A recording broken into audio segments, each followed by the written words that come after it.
गर्ग संहिता में लिखा है, एक रोटी घर में जब बहू बनाती है, गर्ग संहिता, एक रोटी जब घर में बहू बनाती है और उस रोटी को घर का कोई व्यक्ति गाय के मुख में देता है, या 1 रुपया, चवन्नी, अठन्नी, 5 रुपया, 10 रुपया, जो भी आप गाय के निमित्त निकाले हो, या कहीं जाकर तुमने गौदान किया है, तो उसका विधान गर्ग संहिता कहती है कि एक रोटी जब आप गाय के मुख में दे रहे हो, एक रोटी जब गाय के मुखाग्रविंद में दी गई है,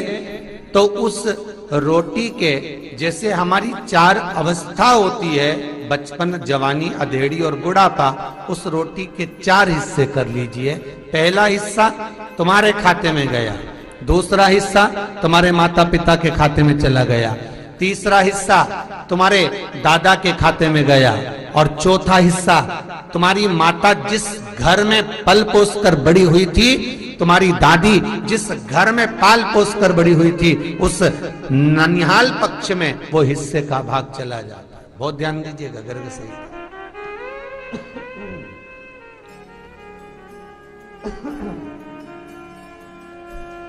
गर्ग संहिता।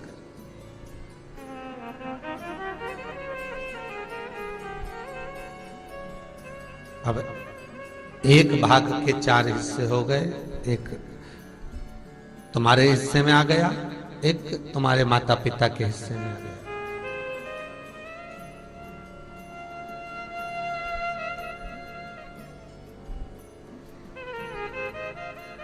और सहज भाषा में समझ लो, बहुत अच्छी कथा। आज कार्तिक मातम का दिन है और कार्तिक पूर्णिमा भी है आज, तो बड़े भाव से समझना इसको है।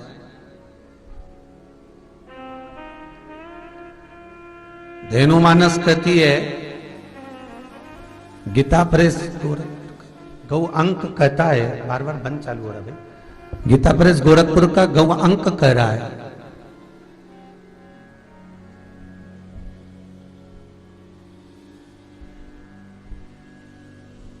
क्यों कहा जाता है कि गौ माता के शरीर पर हाथ फेरा जाए, गौ माता के श्री विग्रह पर, उनके शरीर पर हाथ लगाया जाए, फेरा जाए। तो आज के लोगों ने एक कह दिया कि भाग्य बदलता है, भाग्य की रेखा बदलती है। व्यक्ति का जो भाग्य है, बेकार कर्म है, तो वो अच्छा कर्म होने लगता है। कोई राहु केतु शनि आदि का जो ग्रह तकलीफ दे रहे हैं, वो ग्रह उससे मुक्त होते। पर यदि हम शास्त्रों का स्मरण करें,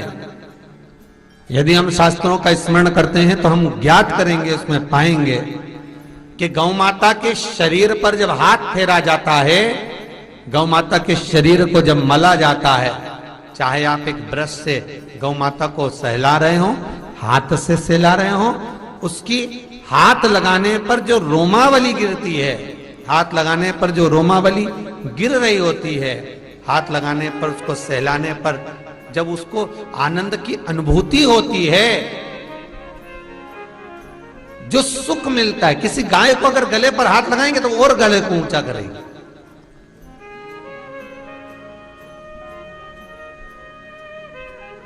उसके पीठ को सहलाएंगे तो वो और नजदीक में आकर खड़ी हो जाएगी, और नजदीक। महाराज क्यों, किस लिए? गाय चाहे तो किसी एक पत्थर से भी अपने गले को रगड़ सकती है, गाय चाहे तो अपनी पीठ को किसी दीवार से भी रगड़ सकती है, पर गौ माता को ये जो दिया गया है संसार के मनुष्य को पुण्य प्रदान करने की रीत, कि कोई मनुष्य जब आपके शरीर को स्पर्श करेगा और आपके शरीर की रोमावली जब नीचे गिरेगी, जब रोमावली भूमि पर पड़ेगी और पड़ेगी, तो इसके कुल में, इसके ननिहाल पक्ष में, इसके ससुराल पक्ष में जितने भी इसके कुल में जीव होंगे,